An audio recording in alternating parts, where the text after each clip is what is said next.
Doctor Chinnamail Anji Reddy గారు ఉమ్మడి కరీంనగర్, ఆదిలాబాద్, మెదక్, నిజామాబాద్ పట్టభద్రుల బీజేపీ ఎమ్మెల్సీ అభ్యర్థిగా మీ మద్దతు కోరుతున్నారు.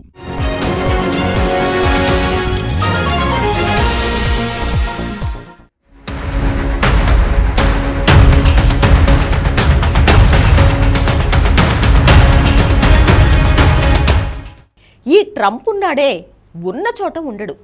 ఏదోటి కెలికి దాన్ని చేంతాడంత చేస్తాడు. ఇలాగే తన జబ్బును ఇతర దేశాలకు కూడా అంటించాడు. ఇమిగ్రేషన్ విధానాన్ని కఠినంగా అమలు చేస్తున్న ట్రంప్ ఇప్పుడు బ్రిటన్కు ఆదర్శంగా మారిపోయాడు. మేం కూడా మీ బాటలోనే అంటూ ఆ దేశం కూడా అక్రమ వలసదారులపై ఫోకస్ పెట్టింది. ఏరవేతను మొదలుపెట్టింది. మన భారతీయులు కూడా చాలా మంది దొరికిపోయారు. అమెరికాలో అక్రమంగా ఉంటున్న వారిని వేటాడి మరీ వెనక్కు పంపేస్తున్నారు ట్రంప్. ఈ డిపోర్టేషన్ ఇప్పుడు కొత్తదేం కాకపోయినా తనకది తప్ప వేరే పని లేదన్నట్లు దానిపైనే ఫోకస్ పెట్టి ప్రపంచం దృష్టి దానిపైనే పెట్టేలా చేశాడు. ఇదేదో మైలేజ్ తెచ్చేలా ఉందనుకుని మిగిలిన దేశాల నేతలు కూడా ఆయన్ని ఫాలో అయిపోవాలని డిసైడ్ అయిపోయారు. బ్రిటన్ ప్రధాని కీర్ స్టార్మర్ ఈ రేసులో ముందున్నారు. తమ దేశంలో అక్రమంగా ఉంటున్న వివిధ దేశాల వారిని వెనక్కు పంపించడంపై ఫోకస్ పెట్టారు. బ్రిటన్లో లేబర్ పార్టీ అధికారంలోకి వచ్చాక ఇల్లీగల్ ఇమిగ్రేషన్ పై ఫోకస్ పెట్టింది. ఆ దేశ చరిత్రలో ఎన్నడూ లేని విధంగా మాస్ డిపోర్టేషన్ కు దిగింది. ఆ వీడియోను కూడా షేర్ చేసింది. వీరిని తరలించేందుకు చార్టర్డ్ ఫ్లైట్స్ ను వాడుతోంది.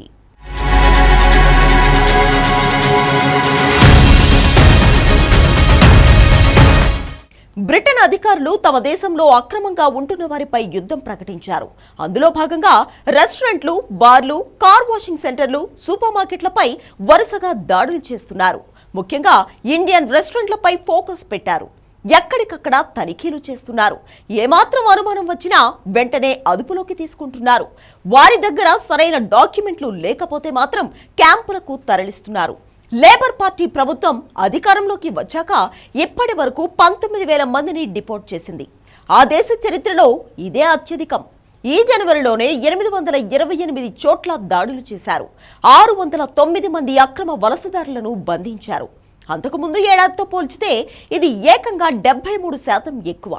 ఉత్తర ఇంగ్లాండ్ హంబర్సైడ్లోని ఓ భారతీయ రెస్టారెంట్లో సోదాలు చేస్తే ఏకంగా 7 ఎలాంటి పత్రాలు లేకుండా పట్టుబడ్డారు. అంతేకాకుండా నిబంధనలు పాటించకపోతే ఫైన్లు గట్టిగానే వేస్తున్నారు. అక్రమ వలసదారులను ఉద్యోగంలో తీసుకున్నందుకు దాదాపు 1,100 మందికి సివిల్ పెనాల్టీ నోటీసులు ఇచ్చారు. 60,000 పౌండ్ల వరకు, అంటే మన కరెన్సీలో చెప్పాలంటే 64 లక్షలకు పైనే అన్నమాట. ముందుగా దొరికిన వారిని క్యాంపులకు పంపుతున్నారు. వీరిలో నేరాలకు పాల్పడిన వారుంటే ముందుగా వారిని వారి వారి దేశాలకు తరలించేస్తున్నారు.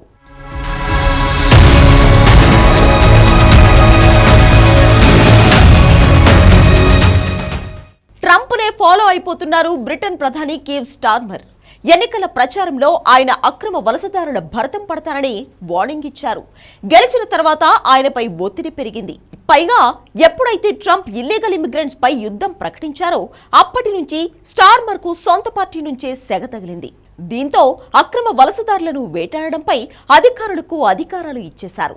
ట్రంప్ సర్కార్ డిపోర్టేషన్ ప్రక్రియను వీడియో తీసి విడుదల చేస్తోంది. బ్రిటన్ కూడా అలాంటి వీడియోనే రిలీజ్ చేసి మేము కూడా సీరియస్ గానే ఉన్నామంటూ తమ ప్రజల్లో ఇమేజ్ ను పెంచుకుంటోంది.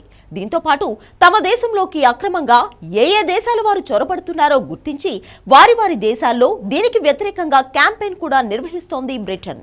లక్షలు ఖర్చు పెట్టి ఇంగ్లాండ్లో అడుగుపెట్టి భయంగా గడుపుతూ యజమానుల దోపిడీకి గురవడం తప్ప ఉపయోగం ఉండదని హెచ్చరిస్తోంది. ఈ వారంలోనే బ్రిటన్ పార్లమెంట్ ముందుకు new border security immigration bill రాబోతుంది. లా అండ్ ఎన్ఫోర్స్మెంట్ అధికారులకు మరిన్ని పవర్స్ ఇస్తూ దీన్ని తీసుకువచ్చారు. క్రిమినల్ గ్యాంగ్స్, మానవ అక్రమ రవాణా ముఠాల పనిపట్టడానికి ఇది సమర్థంగా పనిచేస్తుందన్నది కీర్ స్టార్మర్ ప్రభుత్వ వాదన. అందులో భాగంగానే వేల మందిని అరెస్ట్ చేస్తోంది.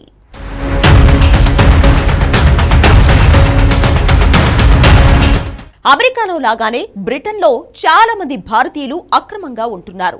వీరి సంఖ్య వేలల్లో కాదు, లక్షల్లో ఉంటుందన్నది ఓ అంచనా. అమెరికన్ డాలర్ కంటే బ్రిటన్ పౌండ్ రేట్ ఎక్కువ. అయితే అక్కడ కాస్ట్ ఆఫ్ లివింగ్ కాస్త ఎక్కువ. మనవారిలో చాలా మంది దొడ్డిదారిన బ్రిటన్ వెళ్లిపోయి అక్కడే ఏదో ఒక పని చేసుకుంటూ బతికేస్తున్నారు. ఇప్పుడు వారందరికీ ఈ డిపోర్టేషన్ టెన్షన్ పట్టుకుంది. ఇన్నాళ్ళు చూసి చూడనట్లు వదిలేసిన ఇంగ్లాండ్ అధికారులు ఇప్పుడు రెచ్చిపోతుండడంతో చాలా మంది అండర్ గ్రౌండ్ కి వెళ్లిపోయారు. మొత్తానికి ట్రంప్ చూపిన దారిలో బ్రిటన్ నడుస్తోంది. ఫ్రాన్స్ వంటి మరికొన్ని యూరోపియన్ దేశాలు కూడా ఇదే రూట్ ఫాలో అయిపోవాలని భావిస్తున్నాయి. ట్రంప్ పెట్టిన కంపు మొత్తానికి ఇలా లక్షల మందిని ఇరకాటంలోకి నెట్టింది.